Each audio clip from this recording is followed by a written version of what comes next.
brand new show that you can stream, dropping that knowledge like a guillotine. You about to score big like a touchdown drive, because Rickie New York is about to go live. So subscribe now and do not settle. We taking YouTube content to a whole new level. We got the best roster at every position. These are the brand new Jets. So please stop your bitching. If negativity's a problem, we got the solution. It's called the next step in just fan evolution. Football is back. You better brace for collision, because Rickie New York Live's gonna smoke the competition. It's time for some action. Someone hit the lights, cause it's about the fans of the green and white. Opinions that are stronger than a mountain of steel, and a mouth that's faster than hell on wheels. Yo, a war of words, no one will survive. A war of words, no one will survive. A war of words, no one will survive. Going up against Rickie New York Live. A war of words, no one will survive. A war of words, no one will survive. A war of words, no one will survive. Going up against Rickie New York Live. The season may be over, but there is still a lot to talk about. So let's get fired up.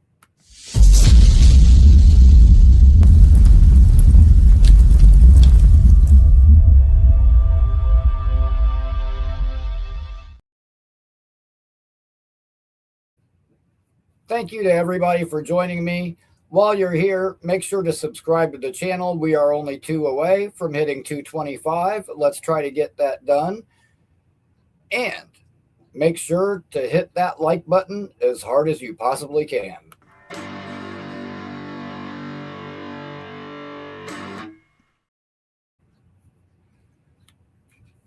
Well, you know what? It was an awful season. Really, really bad. And on top of it, I'm now nursing a hamstring injury. However,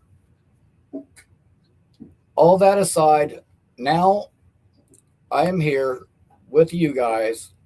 So, you know what? Oh, I'm lit. Oh, what? Oh, man. Oh, no, I'm extremely excited. That's right. I'm lit. The Jets season might be over. That doesn't mean that there are not still meaningful games to be played. In particular, tomorrow night, we get to watch Fernando Mendoza and Dante More face off for the second time. We get a very good look at both of our potential quarterbacks of the future. I, for one, am really excited about this game. Both guys have their pros and their cons, but to be honest, I would be perfectly happy with either. As long as Moore declares, I think we're sitting in a really good position. So I'm excited for that. I'm looking really forward to the game tomorrow night. Let's see how these guys perform. But I know a lot of the discussion is going to be about the quarterback. And without a quarterback, you can't win in this league. You have to have a quarterback. At least an adequate, average quarterback, something we've been missing for a long time. And you know what? Having to watch Tim Boyle and then this year with Brady Cook, I mean, Jets fans have been unfairly punished. Okay. Quarterbacking that level, that bad, like if there's no way that the same team should have to deal with that twice in just a couple of years. It's just not right. At any rate, I'm looking very forward to the draft. This is the time when I think things will really start to kind of turn around. Dude, every day in life, it's a learning process, for me, for anyone. Everything that you encounter in life, you learn something from, whether it be good or bad. Aaron Glenn was a first-time coach. I think he learned a lot of things on the job the first year. I think he learned a few things about himself along the way. But in particular, I think he learned some things about this roster. And before the show, I was watching the latest episode of The Runway that came out. And, dude, when you listen to Briggs and Phillips, and Brownlee talks a lot on there. Mitchie and Mechie and Mitchell, the two receivers they brought in, dude, all these guys, our offensive linemen, all these guys are like so bought in. You know who I didn't see? Like, I didn't see like a Quincy Williams. You know what? And that's the thing. It seems like the guys who did not give up at the end of the year, the guys that were still playing hard, were either guys that Glenn and Muji drafted or guys that they traded for. So that tells me something. I think that the guys that are left over from the Saleh regime, they've got some quit in them. They're used to quitting. They're used to giving up at the end of the year because that's what they, have become accustomed to. And you know what? We don't need that. Dude, there is no time off in football. Like, as soon as the season ends, those guys are already training for the next season. The front office guys are already working, on draft prospects and free agents, and like the work never stops for them. And me personally, I just had a vacation for Christmas time. Was off work for a couple of weeks, and got to kick back and enjoy myself. And I did a lot of smoking, a lot of debating, got a lot of that off-duty booty. And but now, you know what? It's time to go back to work. And just like the Jets, it's time to go back to work. So, and make no mistake, Glenn has got his work cut out for him. I've probably been one of Glenn's biggest defenders this whole time. However, at the end of the day, we have to see significant progress next year, and that's all there is to it. They've got to put an acceptable product on the field, and they've got to start winning some games. And even if we aren't contenders next year, I want to at least be respectable. That's all. And I don't think that's too much to ask for.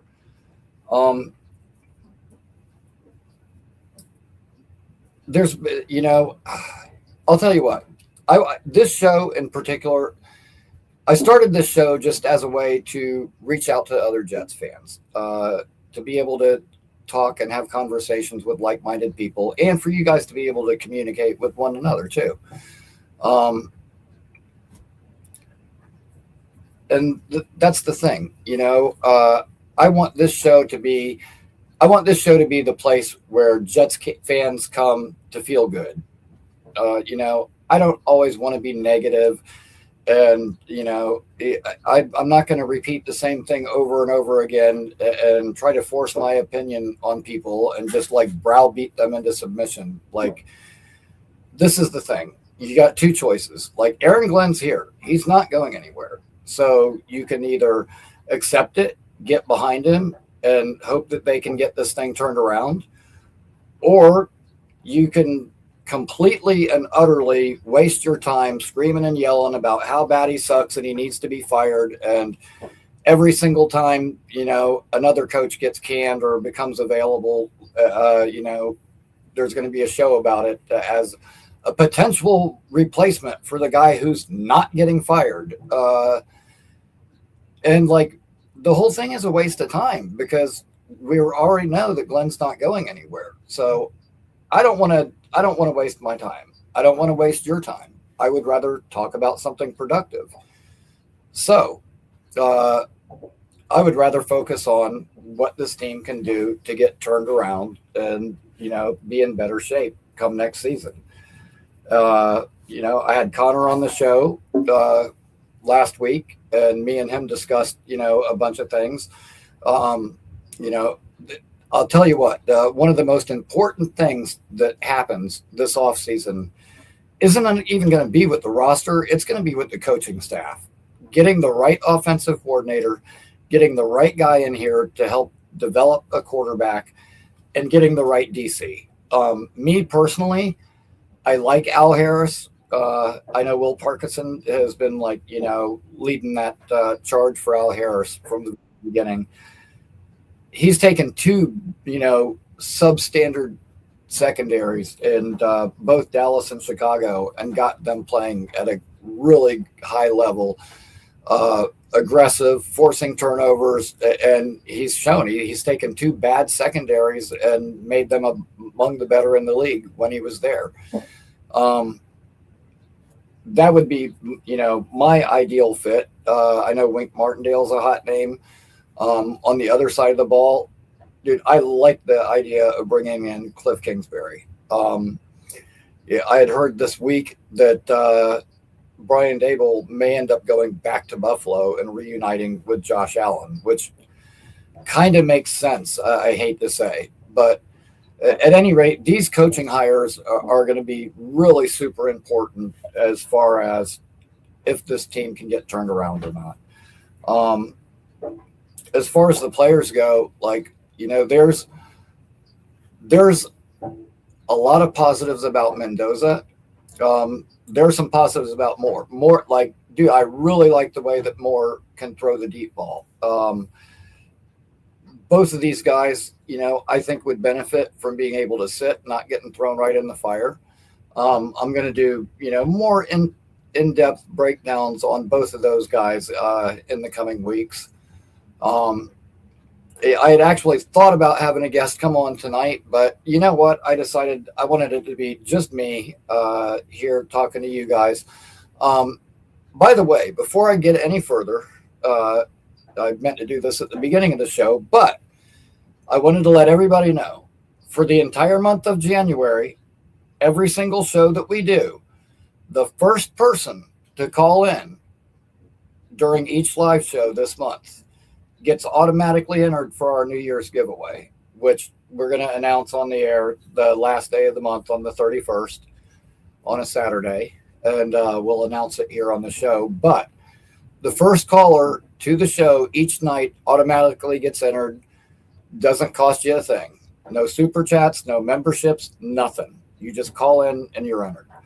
I haven't determined exactly what the price is going to be yet. I do have a bid in on Garrett Wilson autographed helmet. And as long as I win that auction, that will end up being the prize. If not, I'll find something else really cool to give away for you guys. However, well, it's not a New Year's Day raffle. It's a brand new year raffle, Rick Kent. So it's for the first raffle of 2026. We'll call it that. I probably should have thought of a better name for it, but at the time I thought of it, it was New Year's, and at any rate, it's going to go on for the month. So the first person that calls in each night is automatically in, and at the end of the month, we'll decide who the winner is. But getting back to football, again, there's lots of positives about both of these guys.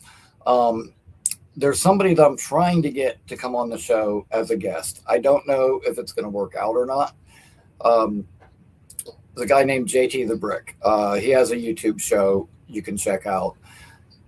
This guy's like a sports talk radio guy, similar to Jake Asman. I listen to JT on the radio, and I mean, I was listening to him on the radio years ago when he was on Fox Sports Radio. And he's a Vegas guy. He was in Vegas then, and ironically, he's a Raiders fan, and he was in Vegas before they moved there, and then after they moved there. But I met him here at the Super Bowl in Tampa the year the Steelers beat the Cardinals. Santonio Holmes had that insane catch, and then a couple of months later, he was a New York Jet. At any rate, I met him here, and when we met in person, I was like I always am. I had Jets jersey and hat and all my gear. And when I walked up, he was like, holy shit, I had no idea you were such a huge Jets fan. And dude, he was an awesome guy. He was like, whatever you're drinking tonight, it's on me. And I don't drink. So,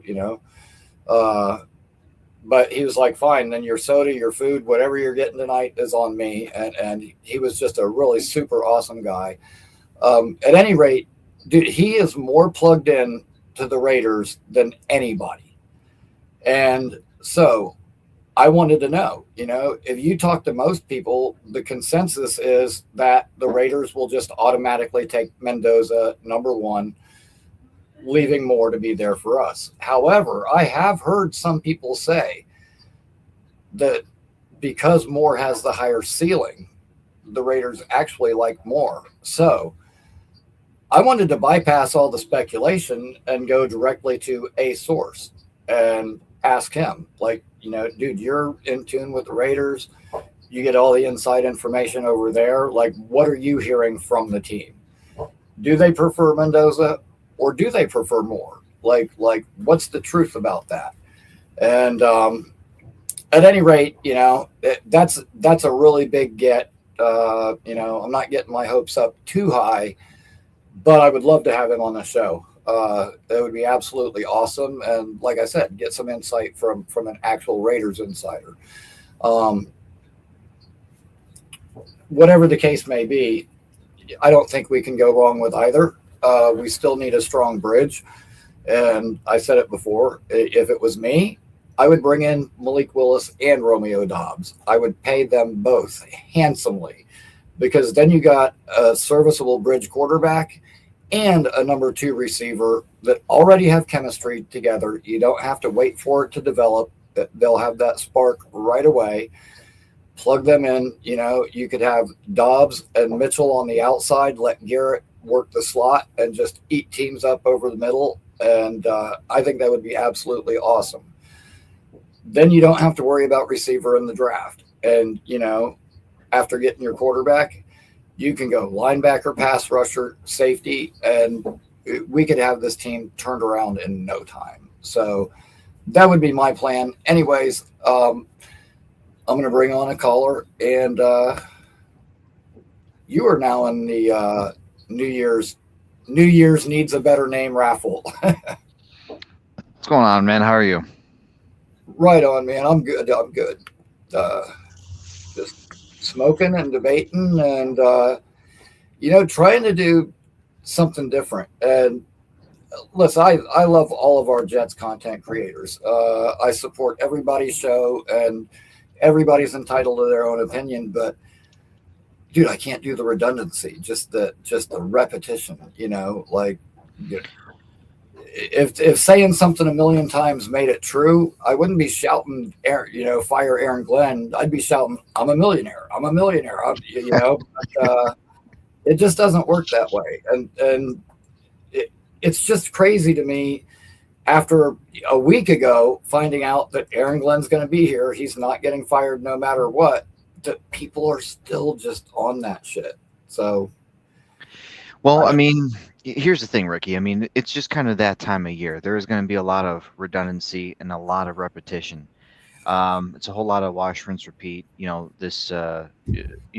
I guess in the postseason. I get that the majority, and probably the vast majority of the fan base, is not thrilled with AG, and it's not looking like he's going anywhere at this point. And it's like, yeah, I mean, he's the head coach, and there really is no choice left but to try and support the team if that's what you're, if you're gonna subject yourself to this craziness, right? That's what Jets fans do. But the thing is, really, I mean, it boils back down to my fundamental belief of what football is, and that all that is just beyond your control, right? You're not going to like everything they do. It causes people extreme displeasure at times, to say the least. People get into fights. You see these crazy fights, that happen at the stadiums or in these parking lots or out in public. Dude, I see them on YouTube. Yeah. Oh yeah. So I'm in the Buffalo area. I heard a local report about how some Jets fan here ended up like trying to fight like two chicks in the Bills parking lot in the last game. Two chicks. Yeah.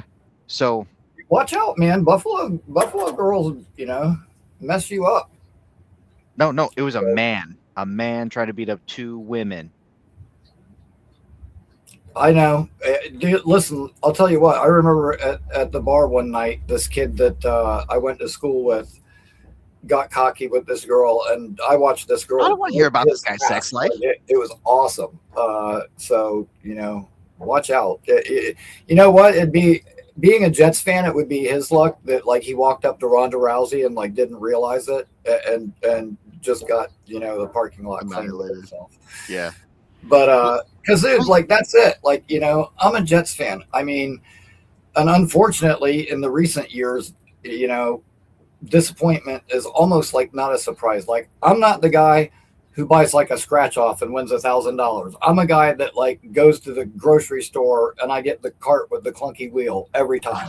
Like that's it. I mean, that happened today, by the way. So I'm not lying about that. But yeah, I get it. But I mean, here's the thing though. So, I mean, if you're going to let this team rob your joy from life, I'm going to tell you right now, to the whole fan base, anyone listening, that you need more hobbies. You need to take more control of your life so that you achieve fulfillment and happiness, right? Because if you don't have fulfillment or happiness or satisfaction, then you're just going to be miserable. So to let yourself, succumb to the atrocity that is the New York Jets, you're doing yourself no good service. So just take those words and try and do something productive with them. That being said, well, listen, like my dad used to always say, like that, which it's not him, it's just a saying, but this is the first day of the rest of your life. And that's true. It's true for players, for coaches. And every year is a new year. Like in 2010, we were in the AFC Championship. Mm-hmm. The next year we came out and we laid an egg. So we went from being good to being bad like that quick. And you know what? We can go from being bad to being good just that quick.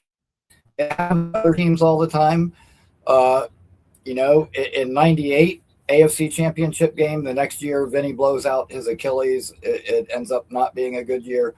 But dude, like all that late 90s, early 2000s, I think Jake said it today. We were in the playoffs 6 times in the first 10 years Woody owned the team.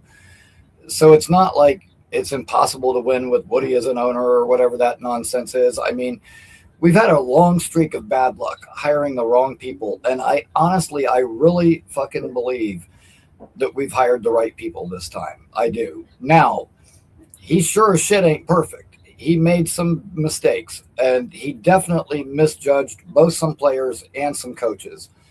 However, I really think that he's learned from that. I think that the next go around is going to be better. And Wilkes was a bad miss. I didn't like the system from the beginning. It was simplistic. It was not nearly aggressive enough. And it killed me, man. Like, I'm thinking, dude, what happened to the days of Rex Ryan and Todd Bowles when we blitzed all the time? We got these 2 fast, undersized linebackers and who will get home if you blitz them, but we just never blitzed. And when our pass rush isn't working, why wouldn't you? Like, it just listen, I don't want to start naming off, all the things that went wrong because we all had to watch that shit. And this was as bad a season as I can remember, like period. And statistically speaking, it was a historically bad season, which that sucks. And I hate that for Glenn. And I'll tell you what, I can tell right now by his body language, the look on that man's face, it bothers him just as much, if not more, than all of us. And it sucks because he's the one guy that he wanted to be here. Like all that shit that we're hearing from McShay and Stephen A. Smith, nobody wants to go to the Jets. You can apply that to coaches too, but you know what? He wanted to come here. If he could have had any job in the league, this one was the number one. And I think we take that for granted, man. I like the fact that he's so personally invested. And I'll tell you what, when you watch, any of those runway things or anything, and you're listening to him in the locker room post game and watching the guys around him, it don't look like he's lost that locker room. It looks like the majority of those guys really are bought in and really do believe in him. And, other shows, other people, whatever, they're entitled to their opinion. But they sit here and they say, oh, nobody's going to want to play for Aaron Glenn. And, dude, you know what? If I wanted to, I could scour the internet and find some videos of people saying good things about Aaron Glenn and play it. But I don't feel that I need to validate myself because I know it's a fact. Like a week ago, there was an interview that was online with Alvin Kamara from the Saints. And he started talking about different coaches. And like unprompted, he just went and like Aaron Glenn. Like outside say whatever, but I respect Aaron Glenn and I believe in the process. And people on the outside don't get it, but us players, we see it and we know the process and we know what the process is when it works. And I'm like, you know what? When I hear it from the players, there could be a million YouTube shows saying that Aaron Glenn sucks and this is never going to work. But when I hear the players say it, and in particular players from other teams say it, I'll put more weight on what the players say than, disgruntled fans or content creators. And dude, and it's not even like, people should get other hobbies. It's just make more constructive use of this one. Like, there are positives, that's like the big theme. Like, what can you say that Aaron Glenn has done good? Well, let me see. He took Brandon Stevens from being crap to being real good under his coaching. Ruckert develops, modestly, but there was definitely development. Kiko went from unplayable to serviceable. Isaiah Williams went from being cut to being probably the best returner in the entire league and serviceable as a receiver too. Aaron Glenn brought in Brownlee, who was a huge upgrade over Carter. He brought in Briggs and Harrison, which Briggs might not have had, he was getting sacks consistently too. He turned out to be a better pass rusher than we thought, but he was really good against the run.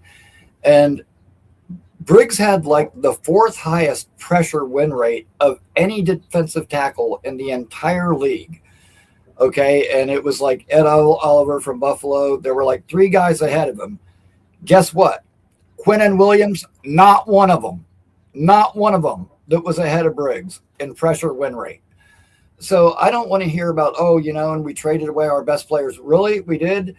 Because Sauce might only given up 2 catches a game, but, when one of them is 3rd and long and he gives up a 37-yard pass or something to Keyshawn Boutte, and we end up losing that game because of it, and I never looked at Sauce like a true leader. Like, after the Denver game, Hughes asked Jermaine, how do you take it? You held him to 13 and you guys still lost. And Jermaine was like, well, we got to be better. We got to figure out a way to hold them to 10 or 11 points so that doesn't happen again. Dude, that's the kind of answer I want from a player. When they would ask Sauce questions like that, he would be like, well, I personally didn't do anything, but and it's like, dude, you're inadvertently throwing your teammates under the bus doing that. And like, I don't know. Like, dude, that didn't strike me as a team guy, and it really didn't strike me as being a team leader when your first instinct when answering a question is to absolve yourself first and foremost above everything else. So I don't disagree with that, Rickie. I don't. But here's the thing. Like, you can't justify how terrible or inept your coach or your team is by saying, I want the good character guys that are going to be there through the thick and thin of it, and be a true Jet. I mean, everybody wants that. But you know what everybody really wants is to win. They want to fucking win, man, because winning cures everything. And the rest, regardless of what it looks like at that point, just gets swept under the rug. If a guy is coming out saying, oh, well, if we let 13 points and we got to let, 12 or less next time. And that's a great attitude to have, but playoff teams average 25 points scored a game. All right. And this defense was allowing 27 plus points again against. So it's like you have a defensive head coach, okay, a guy who was working with nothings and nobodies with a patchwork defense on the Lions and turned them into like a top 10, I think, overall when they got into the playoffs that year.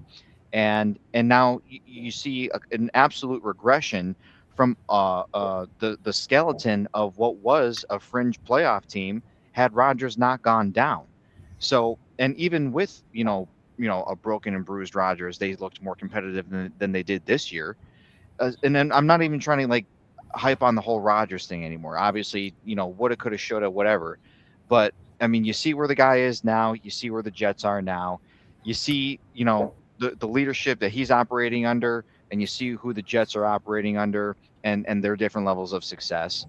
And I mean, yeah, you could say, okay, great. Stevens had an improvement. He was a better man corner. He ended up finishing, middle of the pack in man coverage, and he was god awful in zone coverage. I mean, it's like, I mean, Yes.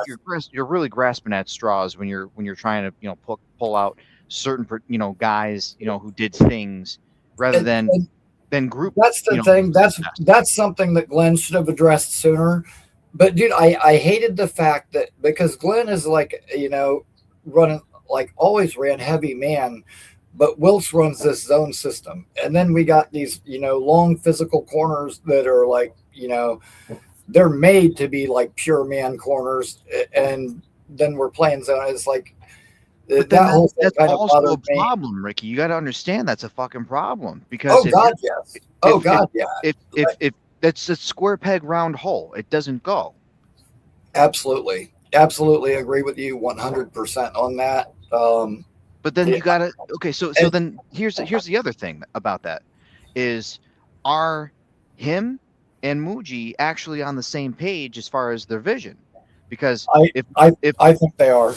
I think they are. That's something I'm not really worried about now.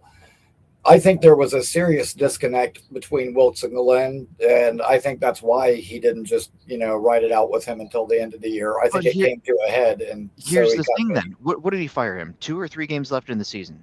3 games left. And there was zero difference. I mean, Jamie and Sherwood looked like he was a bit improved, and even that was like short-lived. So yeah, but you know what? I said that as soon as it happened, I said right away, I was like, if the person calling the plays is the only thing different, we're going to see a minimal improvement from that side of the ball because it was a schematic problem. It wasn't just only the plays being called, like the whole scheme, like you said, like I didn't like us playing as much zone as we did. We never blitzed. I mean, there were a lot of things, but you can't install a whole new scheme, with 3 games left. So I kind of get it. Well, you can. I mean, imagine as bad as those guys were already. Like, imagine if they were learning something brand new those last 3 games. Holy shit, we probably would have got beat 7-3. Ricky, though, the thing is, you can. I mean, what the fuck were the Jets doing when Robert Saleh was there? They were running a shit ton of wide 9 and cover 2 and cover 4. And they were literally just letting their guys react to plays and leverage their athleticism and take good angles and make good reads. That's what he did. He really just let them play to the best of their abilities. These guys, they didn't have the fucking common sense to let them to water it down enough to keep it real simple and then play up to what you're really capable of. They stuck with the same script, which tells me they didn't learn a damn thing. So it's like, I mean, there's zero adaptability. There's no change. I agree, but at the same time, like at that point, I really do think we were tanking, and people can say what they want about that. But the fact that they pulled Stevens and Brees and everybody from that last game, which, by the way, I agree with, because I'll tell you what, we would have played Brees in that last game, and he tears an Achilles or something, and then we don't have him the whole next year. Everybody would have been saying how stupid Glenn was for playing him in a meaningless game. So I agree with that decision. But the other thing is, Brownlee was injured. Az Thomas got injured, and McDonald. So you're missing 2 of your 3 corners and your Here's best the pass thing, rusher Ricky. down the I mean, stretch. it's the That end of the adds to year. it. You That got makes it 2 worse. wins. You're not trying But to win any more games. yeah, you're not So, trying I to win mean, anymore are these anyway. guys But even really hurt, or do they end up quitting on the team? That's the oh real no, question. listen, Brownlee and Thomas had both got hurt. Further out than that. Like we've been missing them for a while now. McDonald only missed the last 3 and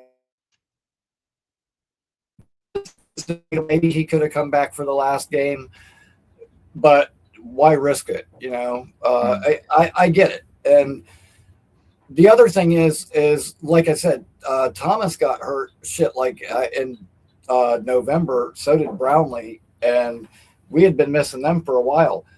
Dude, Trayvon Diggs gets cut by the Cowboys. With our record, we easily could have picked him up off waivers, and we didn't even fucking try. Like that right there tells you they weren't trying to win at that point, because what's the harm if you pick him up? Guess what? He only got this year on his contract. You'd owe him 1 game check, and then that's it. You're not committed to him. There was a no risk, all reward type move, and they didn't make it. So listen. All the more that tells you that everyone phoned it in on the season. Nobody gave a shit at the end. It was like nobody was motivated. And yeah, you got Jermaine out there standing up in the front of the media because he is a leader and he is on the cusp of getting paid. So he has to say all the right things. And that's why people love him. But I'll tell you what, man, as soon as that check gets cashed and he's got that money in the bank, you're going to see a different side of that guy. You mark my words. You watch now. Okay. You watch. He's going to sign that $20+ million payday per year. And I'm definitely not worried about happening. Not with him. With other people, maybe, but with him, I can tell you right now, I know that kid way too well, and I've been watching him and following him since college, and that's not in him. We'll see, man. Don't see it at all. And real quick, everybody, please hit that like button, because it's the thing to do. Zang. I wanted to get your take on, the possible D coordinators that they could bring in, because right now it feels like this team is a plague. You hear about all these coaches lining up and starting to do all these interviews, and I've heard one candidate so far, who is a prospect to potentially onboard with the Jets as the new DC.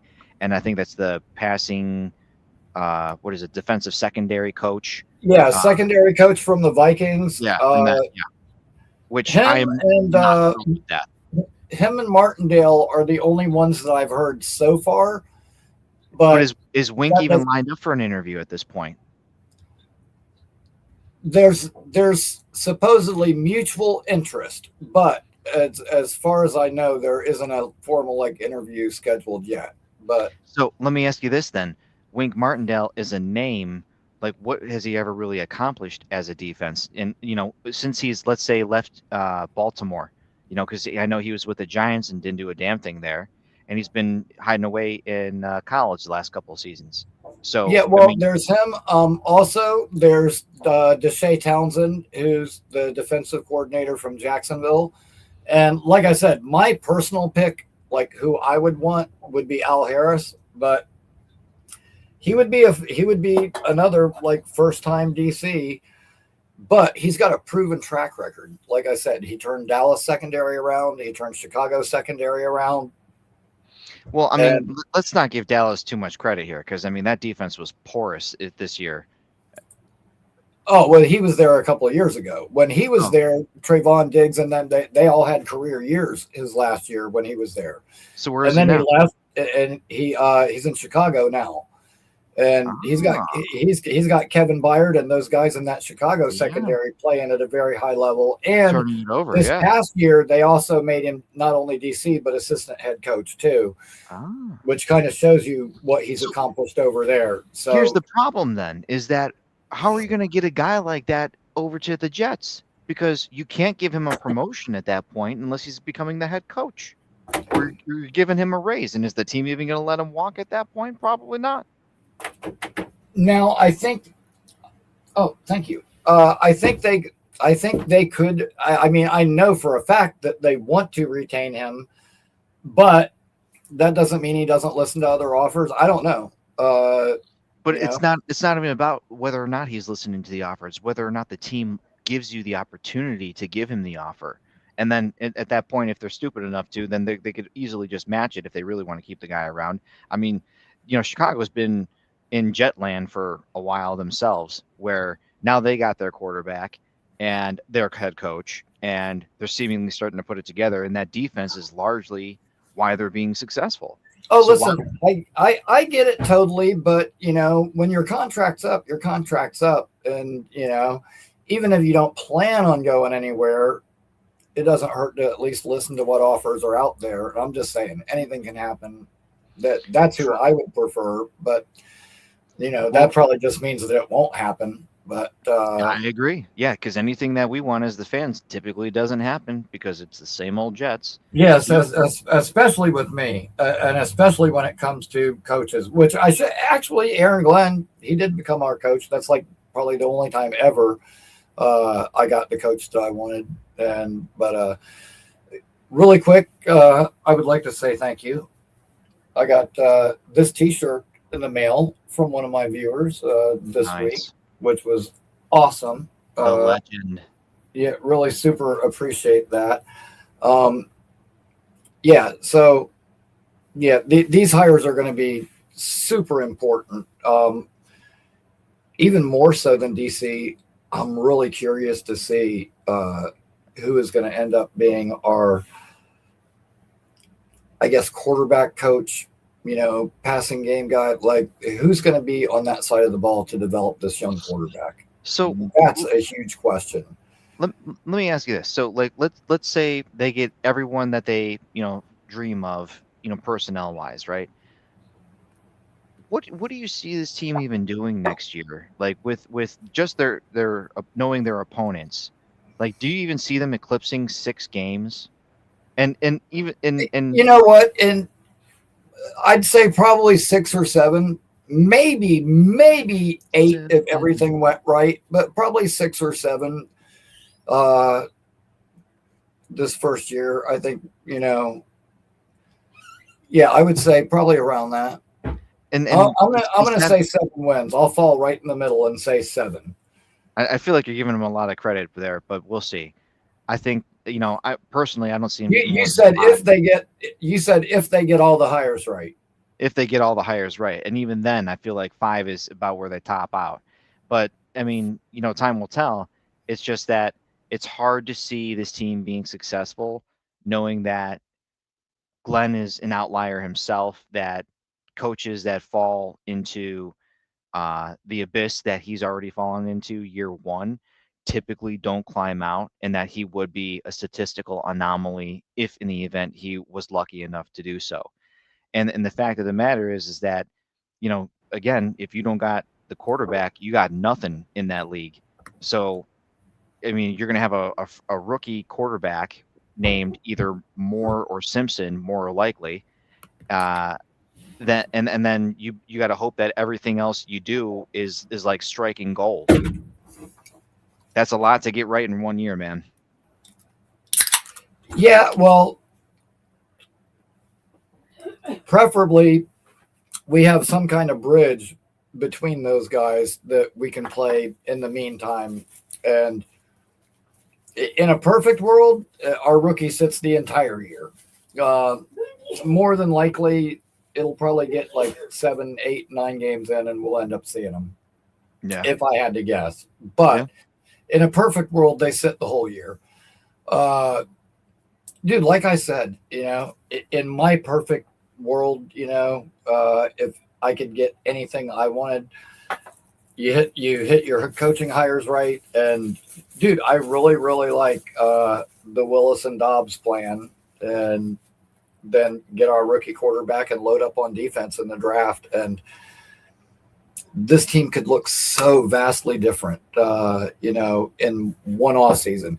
And you get Sonny Styles and make him your true might. You know, move Sherwood to off ball.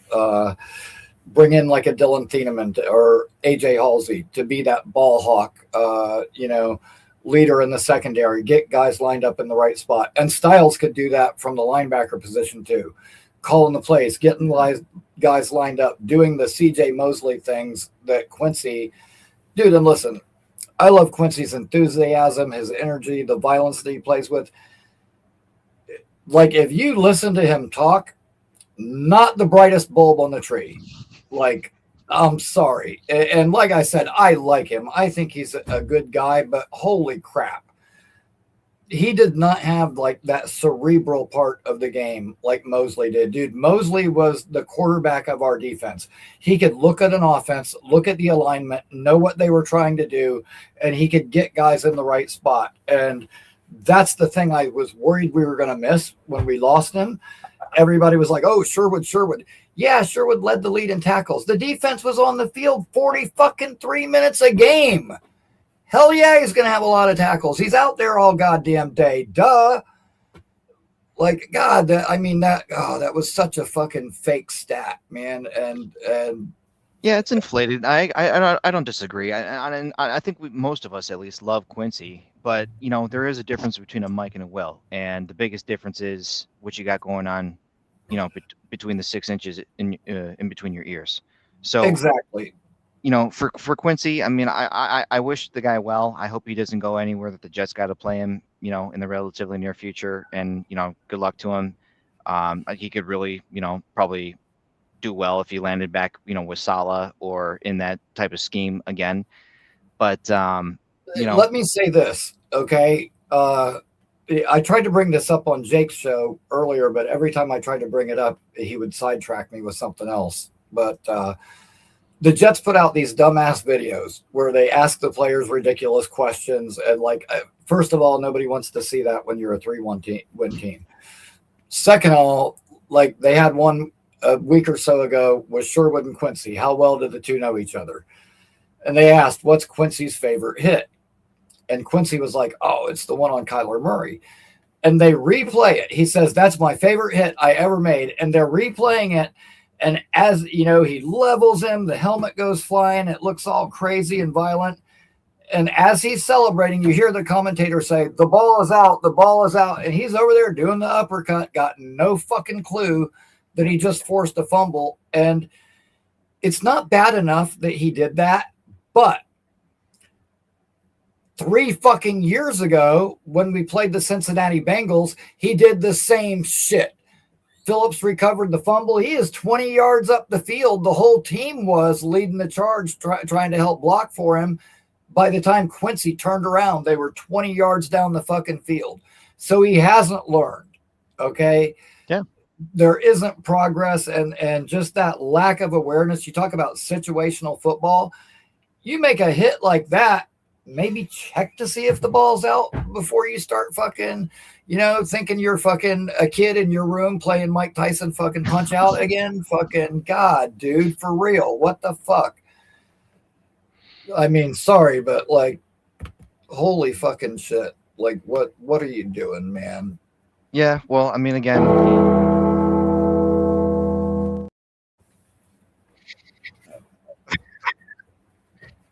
well, no, I don't agree. You know, he'll be gone soon, and you know they'll find the replacement in one of those first 4 picks. I'm almost certain of it.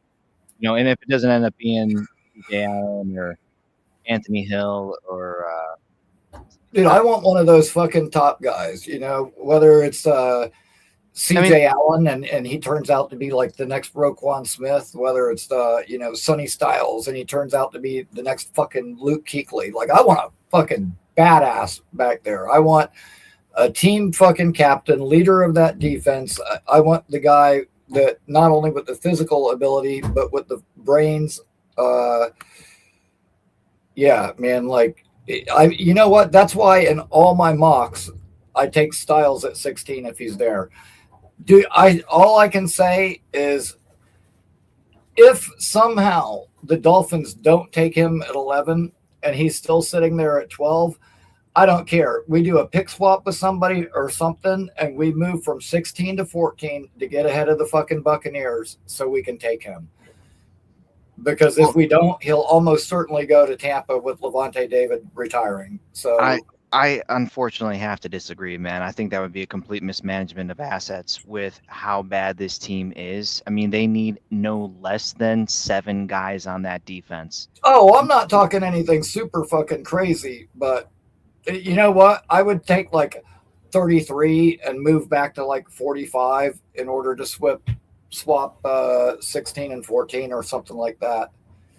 Yeah, I mean, maybe. I'm not talking a huge. I'm not. Yeah, I'm talking about only swapping 2 different picks, not giving away anything really. Just move back a little bit in the second in order to jump 1 spot. There, I would do it. If a team is dumb enough to do that, then I say absolutely pull the trigger. But the fact of the matter is that the class is so deep at off-ball Certain linebackers. positions, yeah. That it just wouldn't make sense capital-wise to force your hand. And that's what all the best teams really do at the end of the day.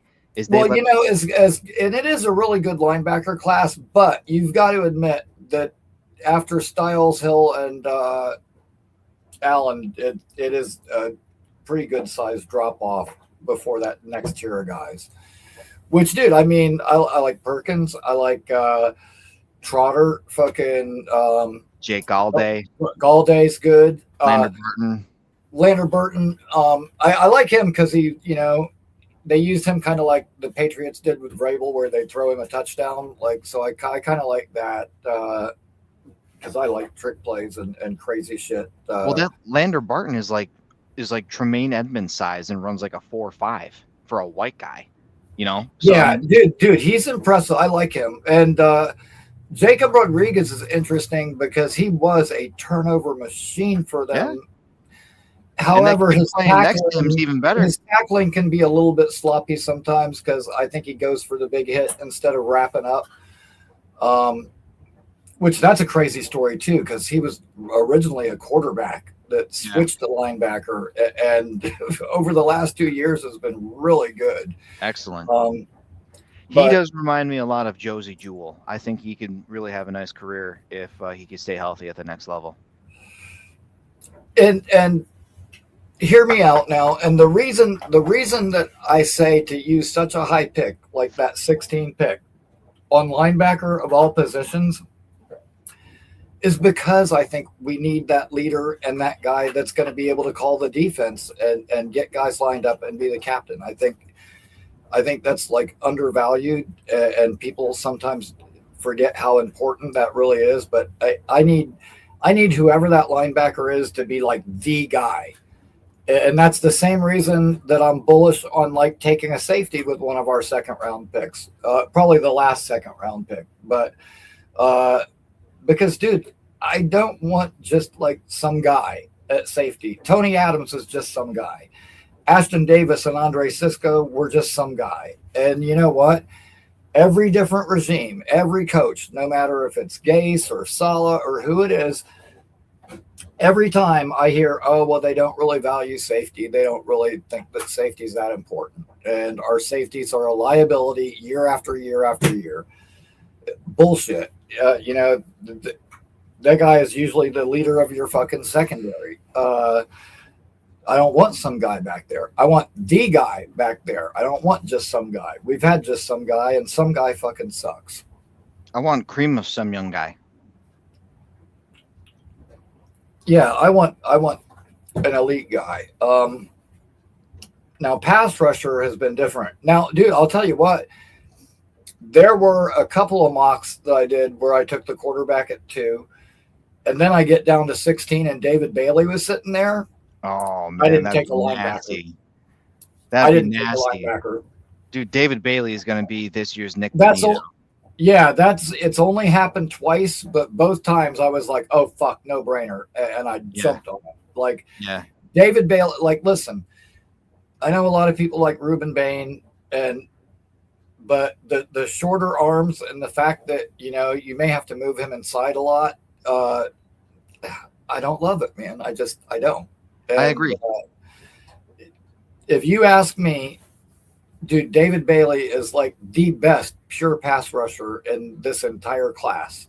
I completely agree. That guy's a fucking beast, dude. Yeah. He I don't know what team he's going to end up on, but he's going to be good.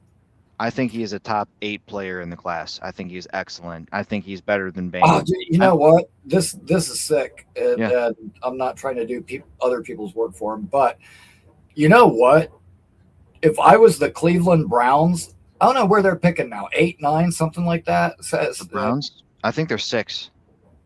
Dude, if I was the fucking Cleveland Browns, I would take David Bailey and pair him with Myles Garrett. Oh my fucking God. Could you imagine that? Yeah.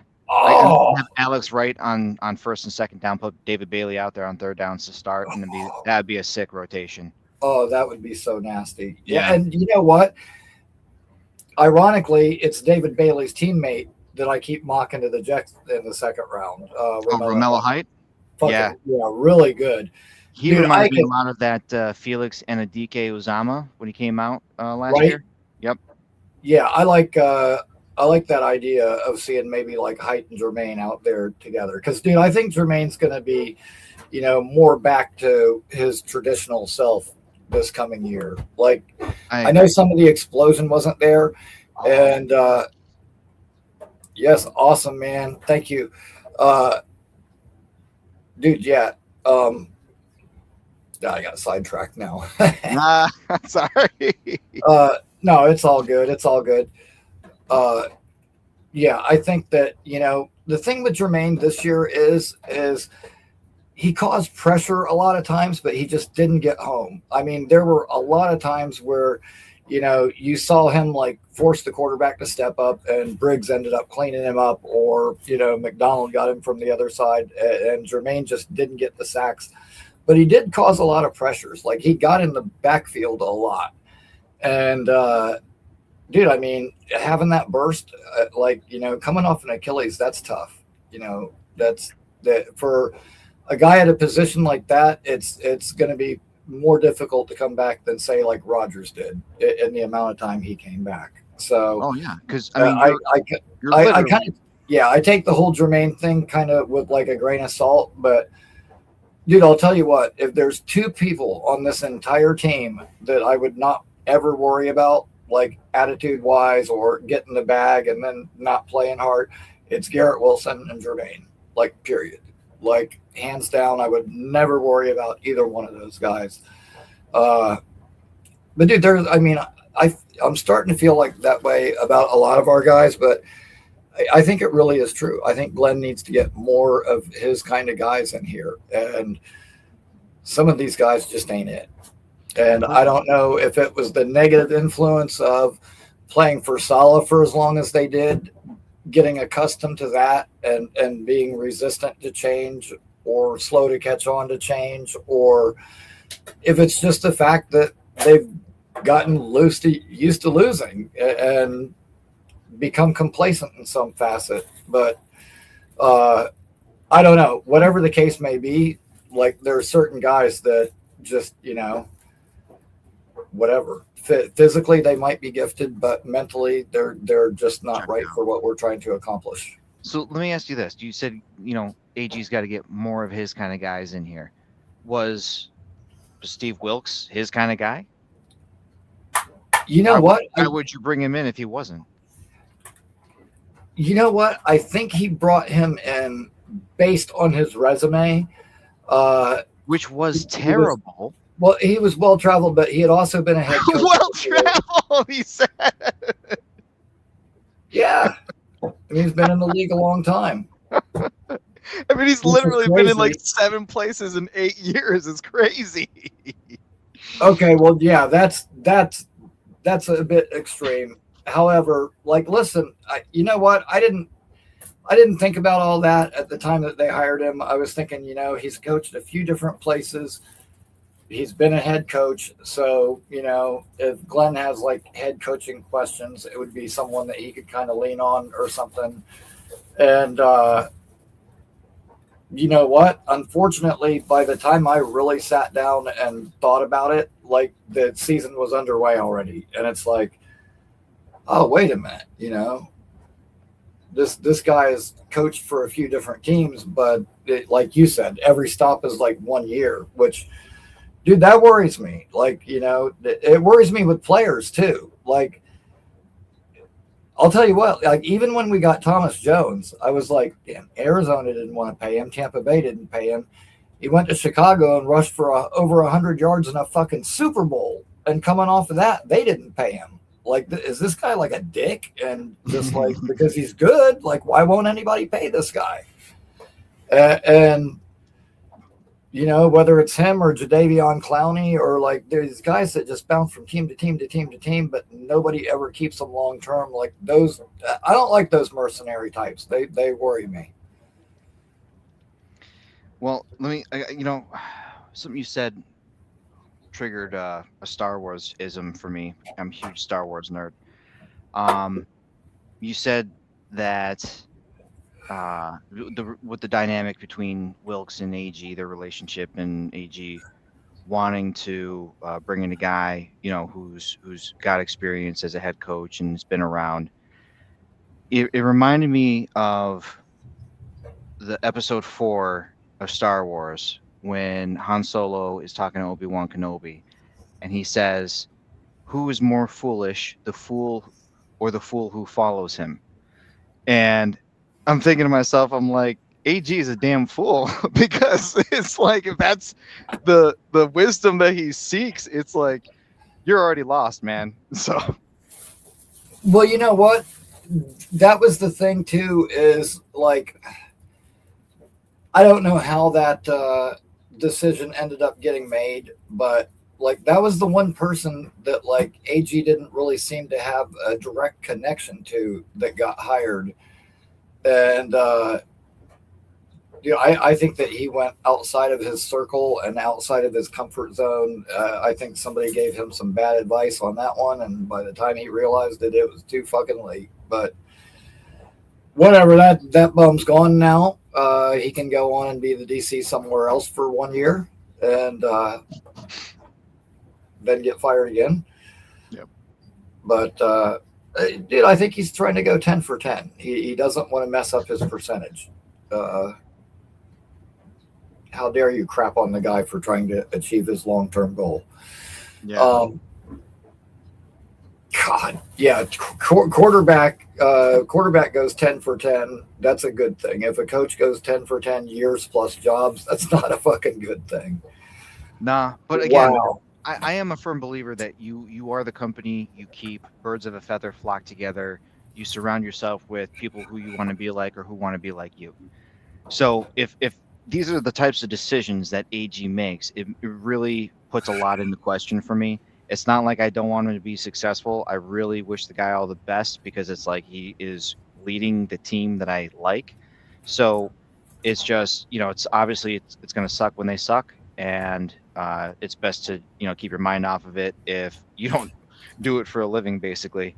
So, because that level of unhealthy is just really, going to drag you down. And we are in the middle of winter. It is seasonal depression time, ladies and gentlemen. Make sure you're you know what? Not D. yet. Not for me, because I'm a draft nerd. So right now, I think the depression over the year, like that was like that first week after the last game, that week following is maybe a depression time, at which it shouldn't be. That should be like celebrating time. That should be like a week-long party. But that's coming. That's coming. Stay tuned. That's coming. But at any rate, like, because I'm a draft nerd, like, I get really amped up for the draft. I love digging into the prospects. I love watching film.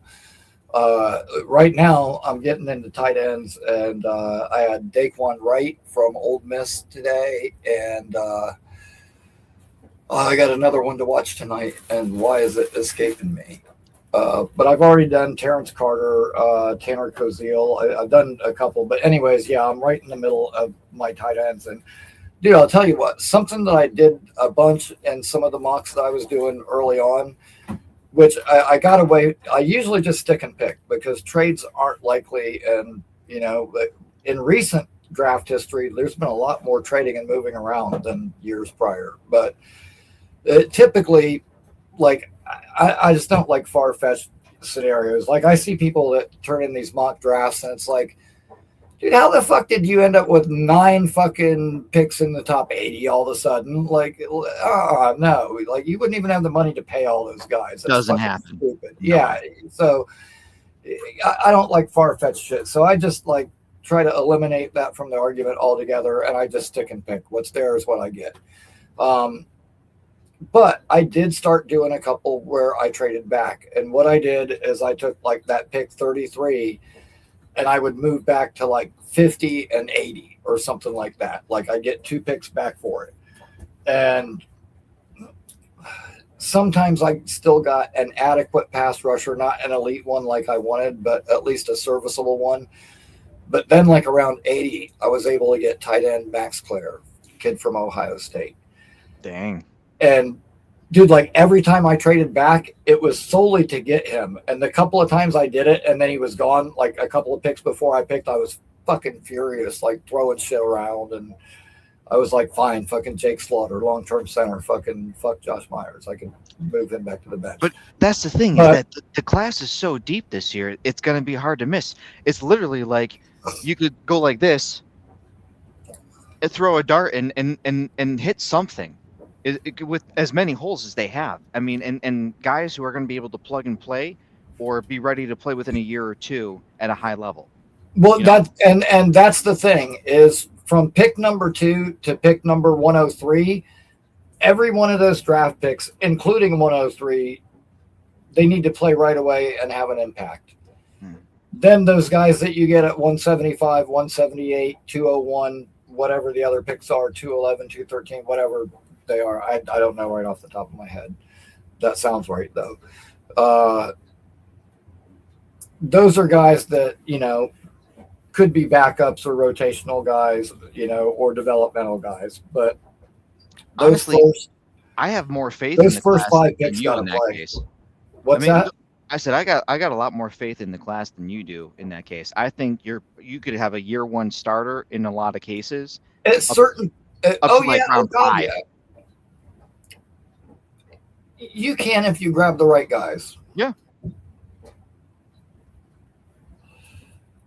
Now, man, like the thing with me is I get watching this tape and I fall in love with certain prospects and I can't have all of them and it pisses me off. Like I keep looking at it and I'm like, damn, if I just had like 3 more picks, I could fix the entire team in 1 year. Like, well, Rome wasn't built in a day.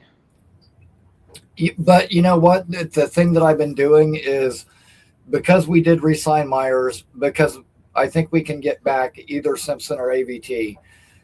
Like I've basically been kind of ignoring the offensive line altogether in my mocks. And there were a couple where I took like Emmanuel Pregnon or something with one of the seconds, there's actually been a bunch of them where if Jake Slaughter was there still at 103, I pulled the trigger on him. But absolutely. More recently, because I didn't take a receiver with any of those top 4 picks, recently I've been taking Deion Burks all the time with that 103 pick if he's sitting there. Wow. So nasty, dude. I don't know. I don't see him projecting. Watch the last game he played, the way he was working the sideline. No, and I get it, but I think he's going to be a lower end number 2 at very best. I mean, I really think he's going to be more of that gadget type of guy. You know, I'm not saying that he isn't going to, improve his route running. I'm talking about for like a number 3, maybe number 4. Yeah. Okay. All right. Well, that's the thing, but it's like this team needs a legit 2 and 3. And he's like a possible cusp number 3 guy. Okay, well, like say we adhere to my plan and we ended up with Willis and Dobbs in free agency. Okay. Then you've got Garrett and Mitchell and Dobbs, and then you could have Dobbs is streaky like underwear, man. And what's that? I said Dobbs is streakier than underwear. Like he is so hot and cold week to week, and it's like you're gonna feed Garrett, his 12. You know what? 17. But I think between him and Mitchell, we could get by, and let the two of them compete see who's the three. You got Deion Burks you could throw in there. You still got Isaiah Williams. That would be a decent room to me. And then you draft the guys like I was talking about. Like I think that could be good. And then we get to next year. We got 3 first-round picks. A.D. Mitchell is no longer under contract. You fucking drop the hammer on fucking Jeremiah fucking Smith. So let me ask you this, because you just brought up A.D. Mitchell. I happen to be a little bit higher on A.D. Mitchell than most people. I like A.D. Mitchell, dude. Are you kidding me? I like A.D. Mitchell. He was a second-round pick. Basically, was almost forgotten about on his team, and then ends up here. Garrett gets hurt, and he's the de facto number 1. Like, what a crazy fucking journey. But, dude, I was super high on A.D. Mitchell when he was coming out. That was one of the guys I watched a ton of film on. I really fucking liked him. I wanted him then. So, you know what? I saw we traded for A.D. Mitchell. I was like, oh, I'm lit. Oh, what? Oh, man. Oh, no, I'm extremely excited. Sorry, man. Nice. You set that up perfectly for me. So Nice. That was sweet. That was cool. Yeah, well, I mean, to me, honestly, I don't see a huge difference in the caliber of player. I think they're, a low to mid tier number 2, that you can kind of rely on sometimes. If one of them gets hurt, you can plug the other one in with no drop off. Sounds good. Okay, or you can relegate the other guys that you have to a secondary or tertiary tier and elevate the floor that much more. You know what I'm saying? So you're elevating the ceiling and the floor simultaneously rather than just elevating the floor. Just my theory. I mean, honestly, to me, I think they should probably get one of those top 5 or 6 receivers in the class. I think that second pick at 16 is screaming to be wide receiver. Dude, or again, like I said, you could take 33, drop back to fucking 50 and 80 or something, a pick in that range. Then you're sitting there at 50 something and you pull the trigger on Jacoby Lane.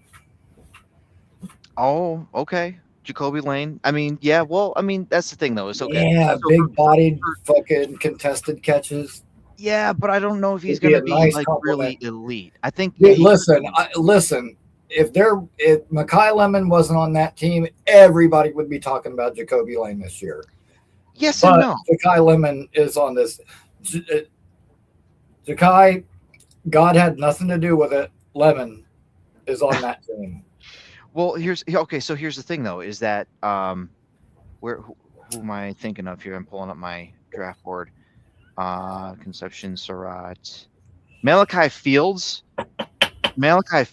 is one of the better contested catches. From Notre Dame? Yes. I like him all right. Nobody's talking about this kid. I've got him and Skylar Bell, and there's a couple of guys like that I have in kind of my second tier. And Omar Cooper is kind of in that group too. Yeah, he's definitely creeping up my board. He's been really fancy. Now, if we were to somehow draft Mendoza, that actually adds a little bit more value to Cooper. Yeah, because they got that chemistry already. Yes, exactly. Dude, that's one of the biggest reasons I've been beating this drum about bringing in Willis and Dobbs together. Because you don't have to worry about them developing chemistry. It's already there. And we've already seen Garrett can catch balls from anybody. Good Lord. I mean, that poor kid's probably had fucking 17 different quarterbacks since he's been here. Yeah. Maybe not that many, but a lot. Way more than he ever should have. I will say the idea of pairing Garrett Wilson and Mekhi Lemon together does excite me. I have Mekhi Lemon as the top receiver this year. He's got the most yards per route run out of any wide receiver in the class. And listen, he is nasty, and some people are going to say like, oh, but he's too much like Garrett Wilson. You don't want two Garrett. Dude, I'd take two Garrett Wilsons. Holy shit. Are you kidding me? And he's a little bit thicker and more physical than Garrett is. And I think he's the next. he just knows how to get open, man. He is so good. And no, listen, he's my receiver too in this class. And I got to say, fucking going into the fucking year, I had Carnell Tate as my top guy, and he still is. If there was no Jeremiah Smith on that team, everybody would probably be talking about him too. But there is. Yeah. And well, I'll tell you what, in that Indiana game, Carnell Tate was the one who got the touchdown, not Jeremiah Smith. Jeremiah Smith got blanketed by D'Angelo Pons, who I think is going to be a sneaky mid-round pick. That guy's only 5'9". Listen, he's good. And you know what? Every once in a while you see matchups like that. Like, you know, Keontae Scott, he's a little bit older and you know, a little bit undersized like that, but he was real good for Miami. But I'll tell you what, we played a game against NC State this year, and our receiver, Deuce Robinson, who's like fucking 6'7", 250, or like 6'6", 245. Deuce Robinson? Yeah. I have him at 6'6", 223. Okay, I think he was closer to 640 during the year. But at any rate, like that guy, he goes up for the ball and he just fucking boxes these guys out, and it's fucking insane. But Devin Marshall from NC State was so much smaller than him. But, dude, that kid was so fucking physical. And he's out there trying to fucking manhandle this guy that's got, like, practically got a foot on him. And, dude, he was so physical with him and was able to shut him down for the majority of that game. Like, I didn't see anybody do that to him all year long. And granted, he's nowhere near, you know, that same kind of player, but I was thinking Darrelle Revis, grabbing guys at the line of scrimmage and manhandling them like that and just totally throwing them off the timing of their fucking route reminded me of Revis. And again, I'm not saying that the guy's Revis, but just that particular part of his game, the way he played it.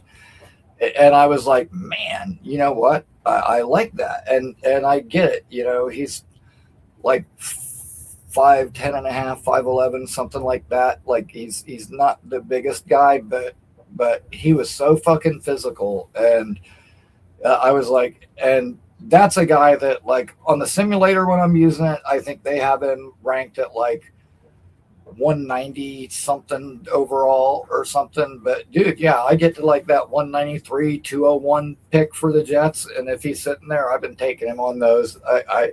I was really fucking impressed with how physical he played for his size. And I was like, dude, there's certain guys that just have like that nasty, physical, aggressive play style that like Brownlee has that just strike me as Aaron Glenn type guys. Our Mason Thomas, when I watched him, he reminds me so much of Shaq Barrett. I mean, he is explosive. He is a crazy playmaker. Dude, there was a play that they were playing Tulane, and it wasn't this past year, but the year before when Darian Mensah was still the quarterback there, right? Yeah. Fucking, he blows up off the fucking left side and fucking practically untouched. He blows right by the tackle and drops Mensah.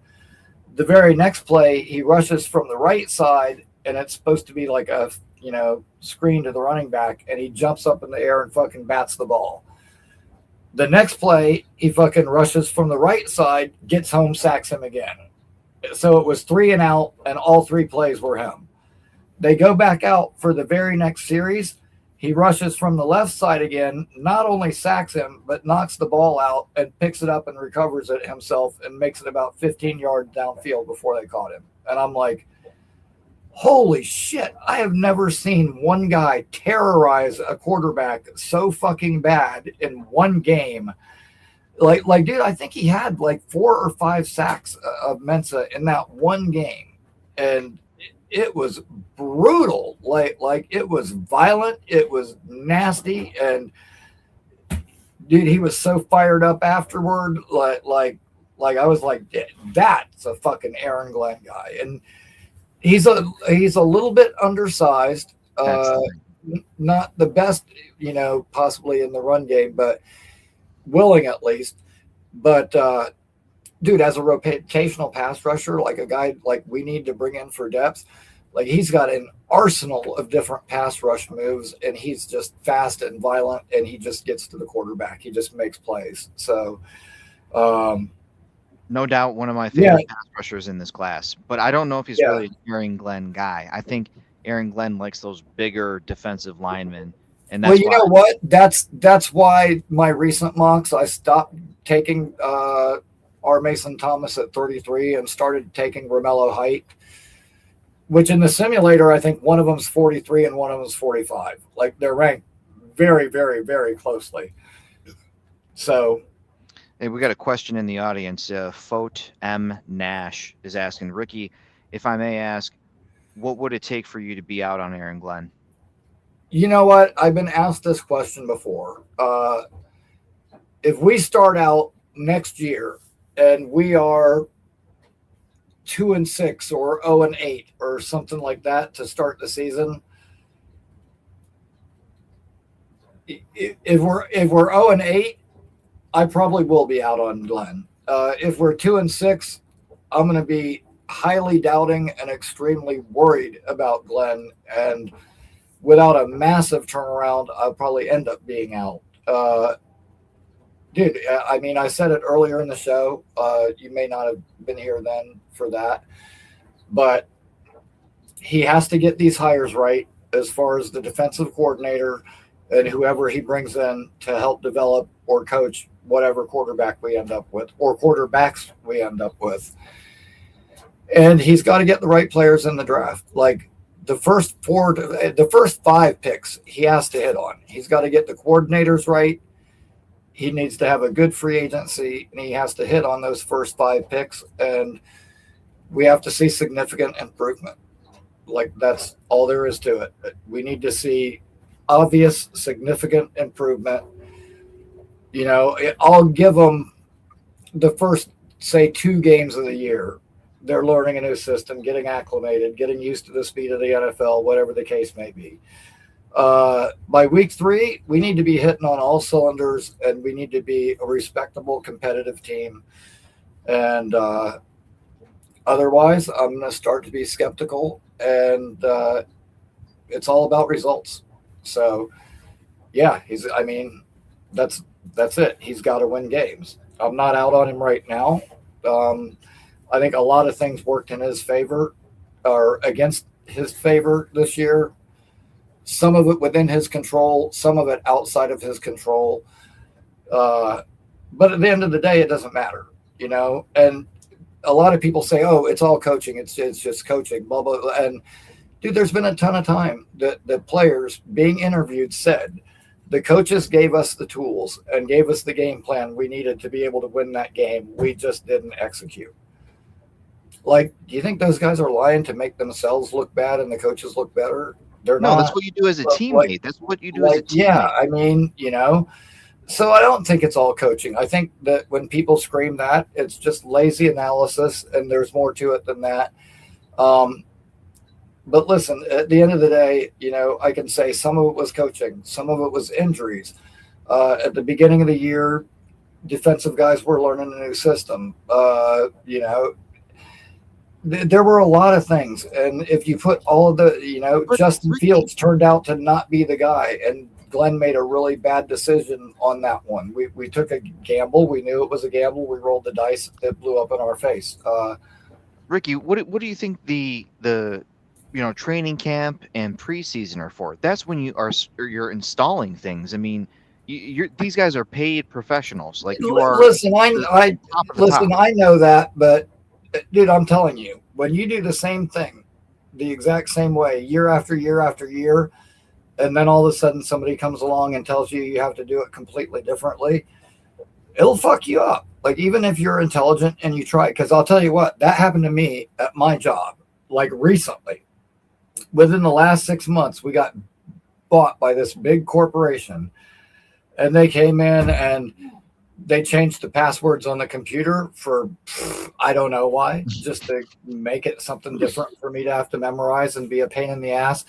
They've come up with all these different rules and shit. And like right after they got there, not long after they got there, my boss is like, hey, one of the guys from corporate saw you on the forklift and you didn't have the seatbelt on. And he said, don't do that anymore or they'll fire you. And I'm like, you know what? I wasn't thinking about it. For fucking 5 years, over 5 years that I worked here, we had a seat that didn't even have a fucking seatbelt. They replaced the seat like a week ago, and now it actually has a seatbelt. And yes, I'm sorry, I forgot to use it because for over 5 years, there fucking hasn't been one. You know? What the fuck? Hey, so At any rate, like I'm telling you, like, and dude, me, I'm a creature of habit. Like I get to work, I have a routine. I do the same thing in the same order every night. And, you know, from the time I get there, you know, the initial stuff I do at the beginning of the night, every night to my process throughout the night. Like I believe in repetition and that being the only way to get better at something. And I'm a creature of habit. And so, yeah, trust me, like when you've been doing something the same way for like a decade and then all of a sudden you have to do it completely different, there's a learning curve. And I'm not saying that's an excuse for the entire year. Like I said, and you know what, in all fairness, week 1 of the NFL season, all the teams look like crap, dude. Like nobody's playing their best ball week 1. So, you know, yeah, but that's when you find out who the good coaches are. Is when all that silliness is happening, because it's the ones who know that coach their guys up to not take penalties and who have good clock management ability is who wins those games. That's who you find out in week 1. So I got the to a certain extent, but you know what? Like I said, I'll give them a pass for 1 game, maybe 2, but by week 3. Everything should be clicking. Everything should be hitting on all cylinders. And that team should be looking the way that it will for the rest of the season by then. Okay, so let's I mean, really by week 2, but week 3 at the very latest. So let's do a what if scenario. And I'd love to see what the audience thinks about this too. I happen to have the home and away opponents for the Jets in 2026 sitting in front of me here. Let's say, you know, they land, you know, an average staff, you know, because last year they were god awful and dead last in a lot of categories. Let's say they find someone who was average, okay? Because they're probably not going to hit a home run because it's the Jets. So let's go right in the middle. Let's just call it average. They get average personnel in here for coaching. And let's say, you know, they really hit on the first 4 picks of the draft, right? Let's say they don't even trade, and, you know, they get a bunch of depth, you know, plug-in guys late in the later rounds. And, you know, maybe they fill a couple gaps, you know, on the offensive line or whatever, rotational pieces, or fringe starters. Okay, so where are right? you going with this? Like, what do I think the record will be in that circumstance? Yes, because they are playing away. Overall or first how many games? Okay, so no, I'm saying overall. We're going to pick this game by game. Okay, so away. Okay. Do you have the list of opponents? I'm looking right at it, my guy. So you know what? Hold on. Let me grab a piece of paper because I want to actually write this down. I want to keep track of this because I want to revisit this later. Yes. Like, during the season or once. Absolutely. It's over. Oh, I can't wait. Here, you know what? I am going to play some fucking music for everybody again while I go and find something to write with. There you go. Everyone put your guesses in the chat. Yeah, as for what we think the record will be next year. Yep. With at least average coaches in place and we hit on our first 4 picks, what will the record be? I'll be right back.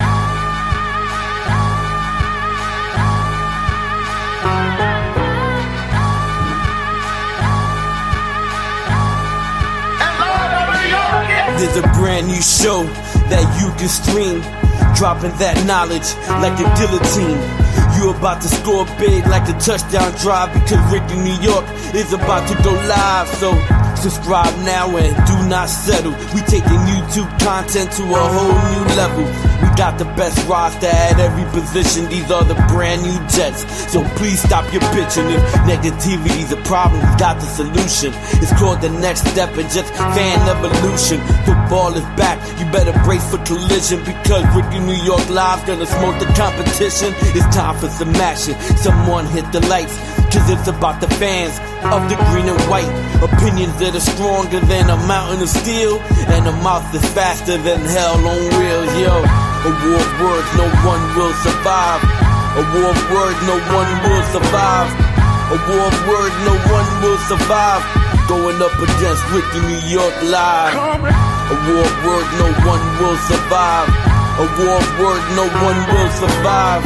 A war of words, no one will survive. Going up against Rickie New York Live.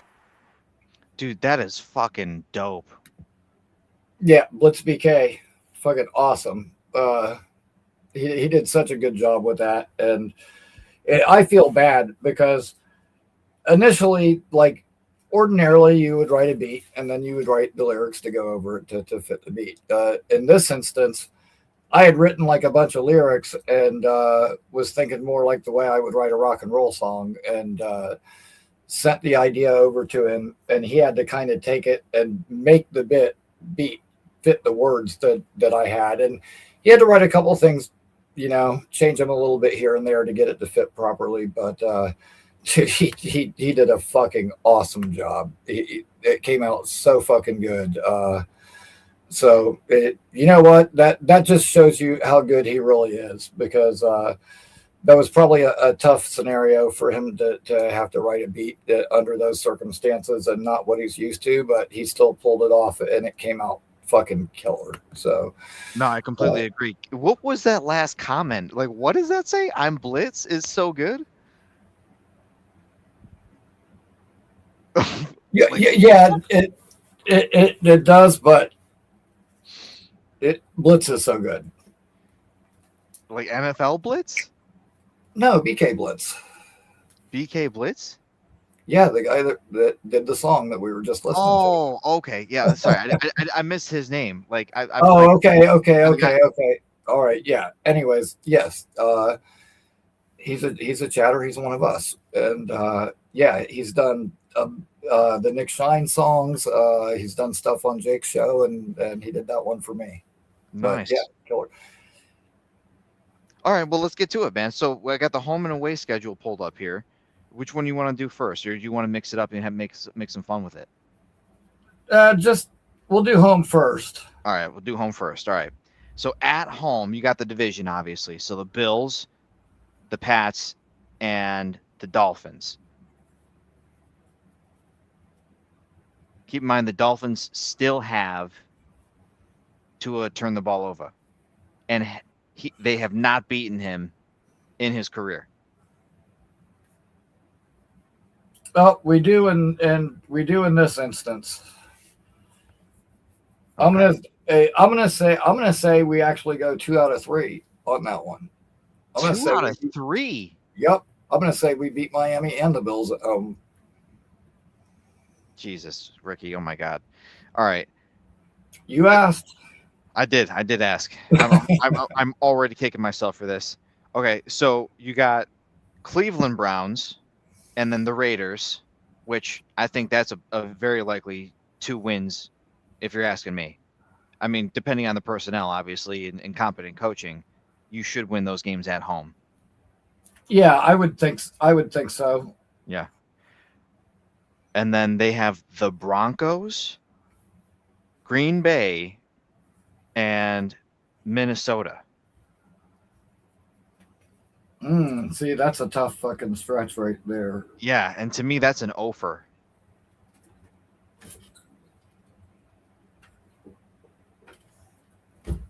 Okay, so right now I'm at 4-4. Okay. And then away, they have 9 opponents. They'll be at Chicago, at Detroit, and at Arizona. That feels like a 1-2 poll to me.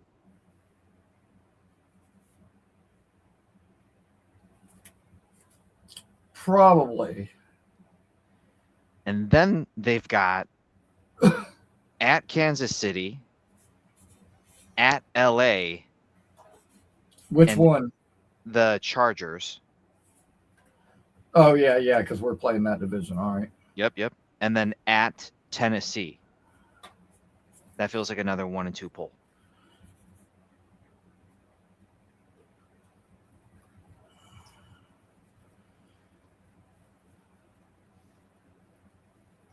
Okay, hold on a second. And so I was 8-8 there.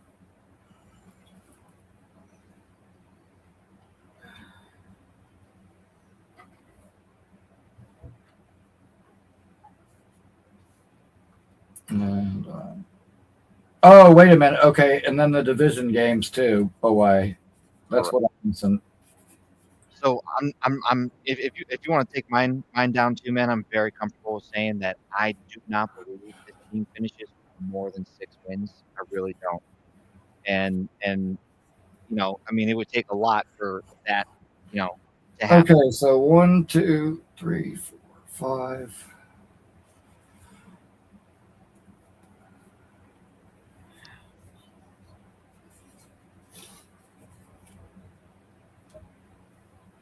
Okay, so probably 6-3, possibly 5-4 on those games. So that would be Everyone in the chat, put your guess for the wins.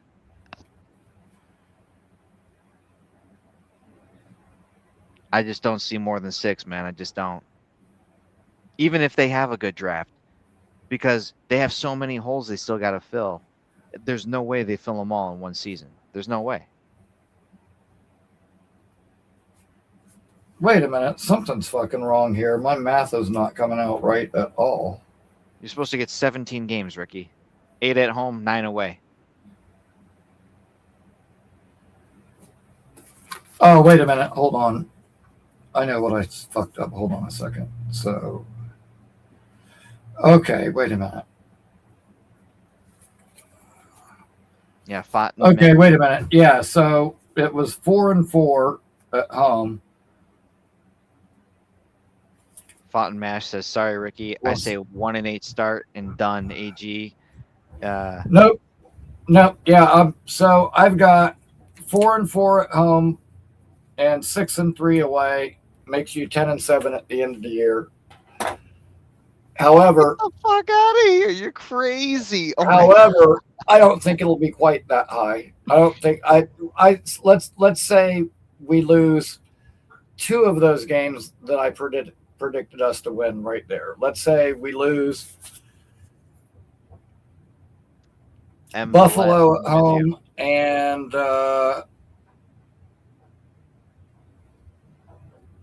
dude, they're going to get swept by Buffalo. They're going to get swept by Buffalo and New England. If they're lucky, they'll beat Miami once. I was about to say, if you said Miami, fucking, you were about to disappear from everybody's screen. Oh, yeah, ain't no way. I mean, I think that's the most beatable team aside from the Jets in the division. But I could easily see them getting swept by both Buffalo and New England, as well as both of those teams have been playing. And yeah, I do know, obviously they've been playing a weak schedule this year, but I mean, you still got to go out there and do it. And they've been doing it at a high level. So no way. That's definitely not going to happen. You know what? Realistically, without even looking at the schedule, which I'm probably giving them maybe too much credit against some opponents. Like, dude, we beat Buffalo with fucking Zach Wilson, and Buffalo's not what they used to be. So I don't think beating Buffalo at home is impossible, especially if it's earlier in the year. With a significantly better team. That defense was yeah. Now we said with the right coaches and hitting on all those first picks. So, yeah. I mean, I was factoring on us having a better team. But No, regardless, I still think 6 or 7 wins is reasonable. Now, I don't think they'll quite hit the 10 that, my math just predicted. Well, we'll call it 9, but I don't think we're going to hit that. I love how you're still already starting to creep down.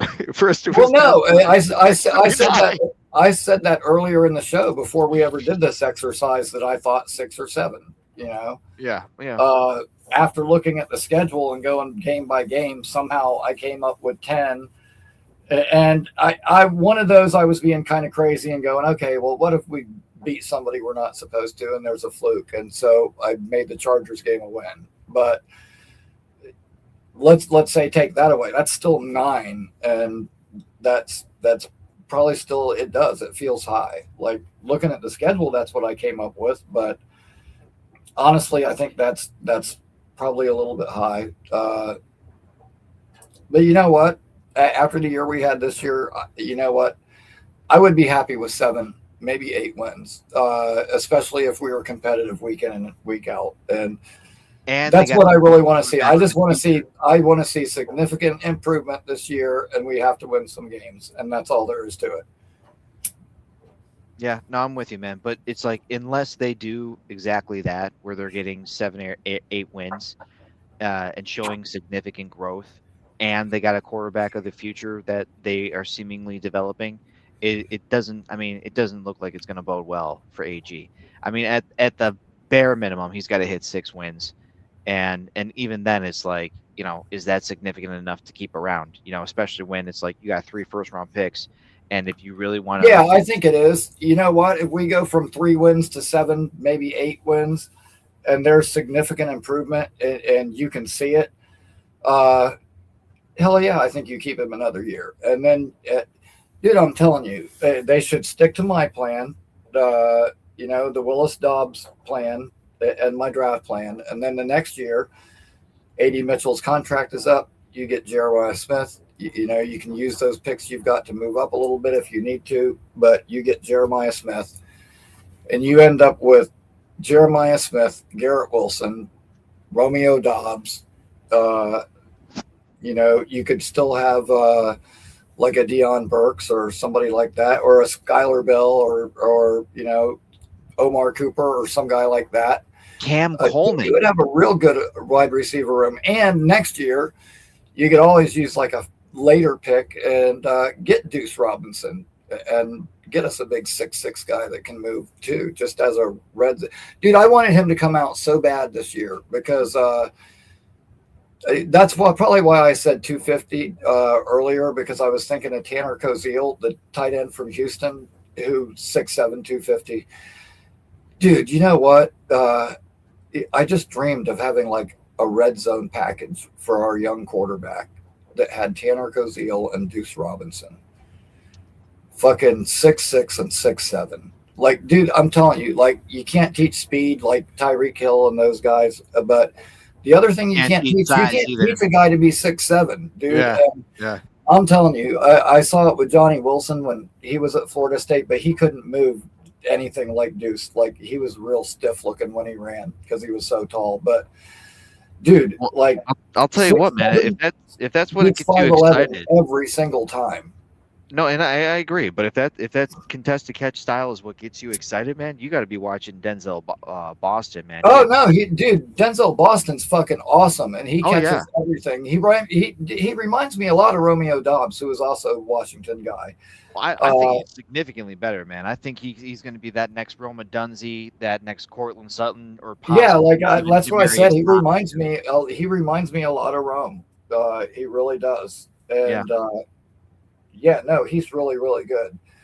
I was just talking about like later round guys, because dude, for whatever reason, if Deuce were to come out this year, dude, he was ranked like 193 overall or something like that. And it's like, are you fucking kidding me? He was a Biletnikoff finalist. He had over 1,000 fucking yards. God, see what it's like, dude. Florida State, fucking. Florida State. Another team with like 3 or 4 wins, and your receiver still goes for over 1,000 yards, but the season fucking sucks. What was supposed to be a really good fucking defense fucking gave up points to everybody. Dude, it's like I'm living in a fucking double fucking world. Like the same thing happened with both teams. It fucking sucked. Yeah. What's up, Maddie? It's good to see you, man. Fucking thanks for popping in. I appreciate it. Definitely. Iowa Jets definitely knows what's up, man. You're right. There are X amount of upsets every week. Yeah, you do want to see him be competitive in every game. I wasn't as high on Noel, but dude, yeah, Higgins, the fucking kid that the Texans got, fucking Definitely a Michael Pittman type. Dude, I'm telling you what, fucking Jacoby Lane is this year's Jaden Higgins. I'm telling you right now. Yeah, I could see that. I could definitely see that. Yeah. I mean, I don't really like, doing player comparisons, but I'll do that one. I mean, I just did Boston and Rome, so yeah, fucking weird. Two guys that went to the same college and they're both named like after a city. Oh, that is weird. Different, and different they're so similar, you know. And they are similar.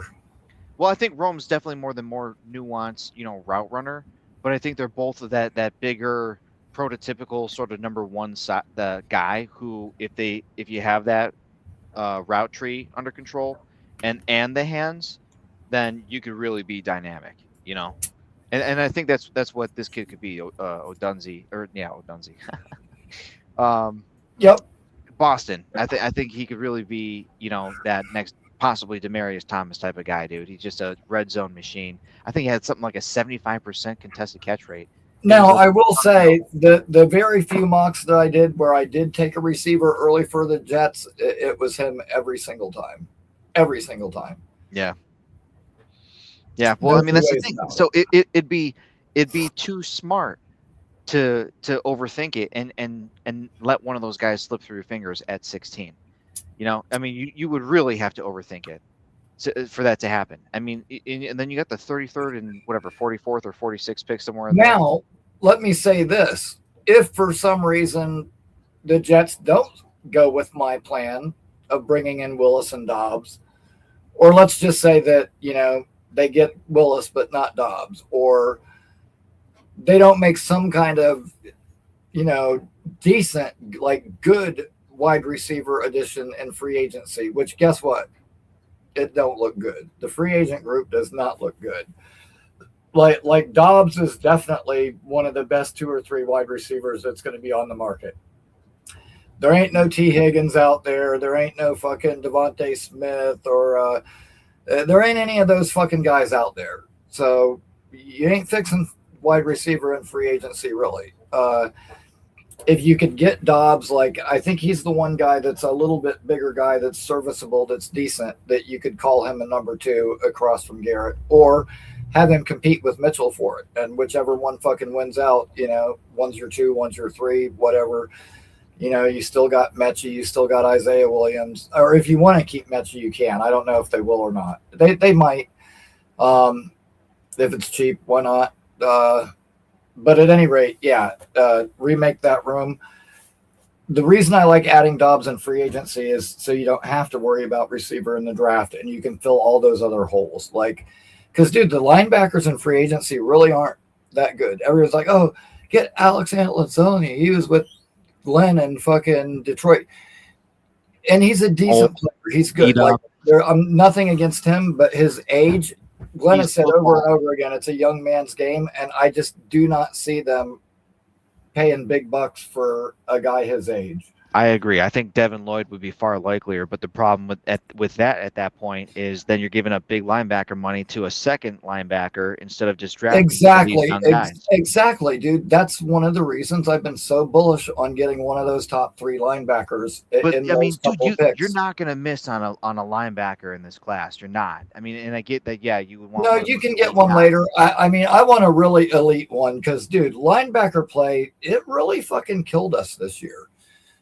And in addition to being smart and hitting, I want a guy that can cover. Like, here's the thing, Rickie. Here's the thing: having guys that can cover a tight end.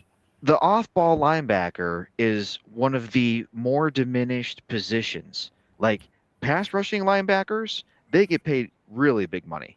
But as far as like edge players, But as far as off-ball linebackers, I mean, you're talking guard, safety, running back, like Money.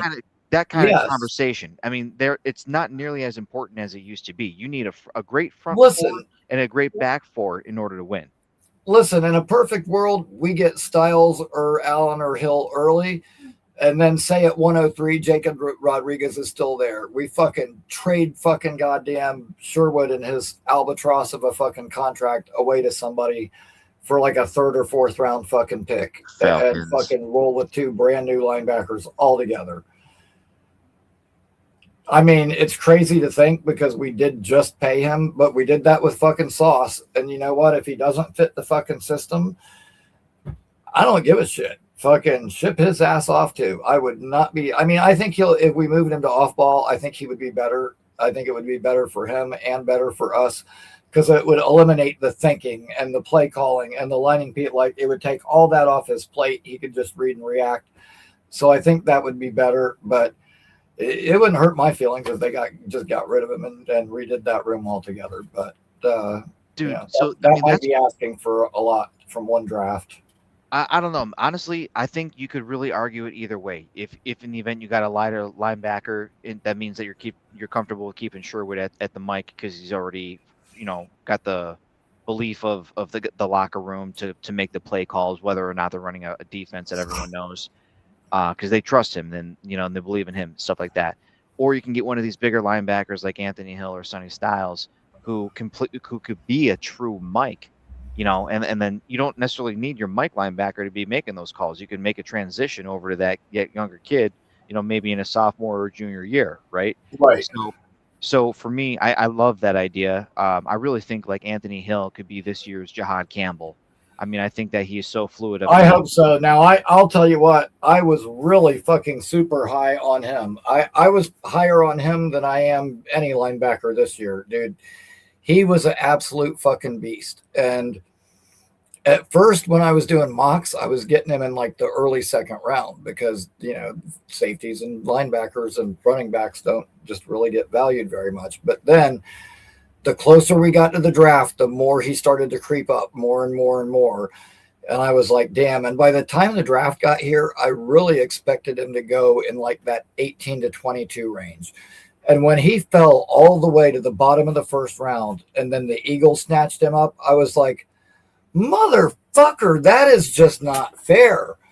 Like, that is just, you know what? That is just not even fair. And, oh my God, I'm drawing a complete blank right now. What was the corner they drafted the year before? The Jets? The Eagles. Oh, the Eagles. Oh, no, not a Quantistic. Yes, it begins with a Q. Hang on. Please hold. Too much smoking and debating. I'm drawing a blank at the moment. Definitely too much smoking while debating. That's for sure. Quinyon Mitchell. Okay, I knew it. See, I told you it was a Q name. For whatever reason, I thought of Quantez Stiggers when I thought Q name, and it just totally threw me off track. Yeah. Dude, he was so awesome at the Senior Bowl. And like he shut down every single receiver that he was covering there. And then like when he lost a rep, he looked so fucking furious. And it was one rep.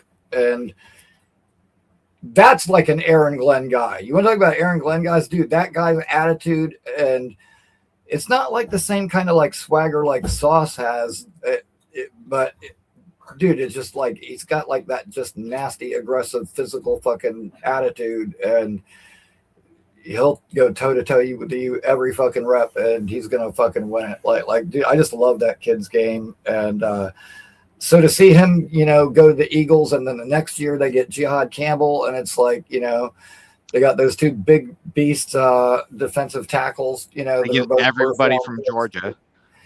Yeah. And a lot of Georgia and Bama players, but still, like, dude, fucking, it's just crazy. Watch him take CJ Allen this year. Quinyon Mitchell, in my opinion, was the best corner in that class, hands down. And then the next year, Jahad Campbell is clearly the best linebacker, and they get him too. And it's like, how the fuck did the Super Bowl champions, get the better defensive tackles? Then they get the best corner. Then they get the best linebacker. And like, what the fuck? Like, I don't know, man. Like, all I know is, you know what? They did that because they did that with one first round pick each year. You know what? We got 2 firsts and 2 seconds this year and 3 next year. We can get a bunch of guys like that, and we can do it in 2 years. That's the dumb thing about the McShay and Stephen A arguments from this week. Nobody wants to go to the Jets. Dude, what young quarterback wouldn't want to come here knowing that we've got like 7 or 8 top 80, top 50 fucking picks in the next 2 years fucking draft? We can, unlike other crappy teams picking in the top 5 the next 2 years, we're going to have so many fucking picks that we'll be able to load this team with fucking talent and give this young quarterback a supporting cast that other fucking young quarterbacks may not have the luxury of getting. And dude, I'm fired up. I'm ready for this draft to get underway. I can't wait to fucking reload this fucking team. And I'm lit. Oh, what? Oh man. Oh no, I'm extremely excited. At any rate, man, fucking dude, thank you so much for coming on.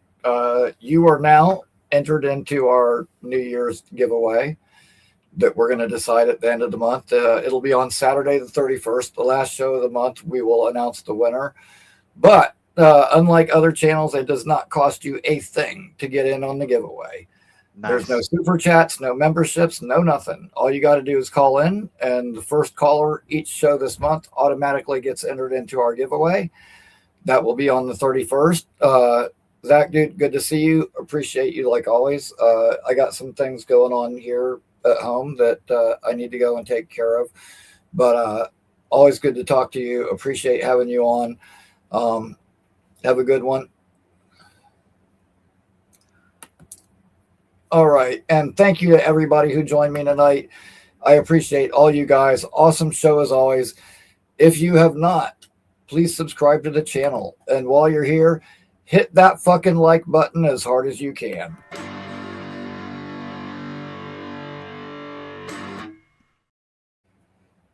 Everybody have a fucking awesome night. And I will be back let me see. Wait a minute. I will be back on Saturday at 8 p.m. And my guest Saturday night will be Dano from the Danger Zone. So I will see you guys on Saturday. Until then, like always, go Jets.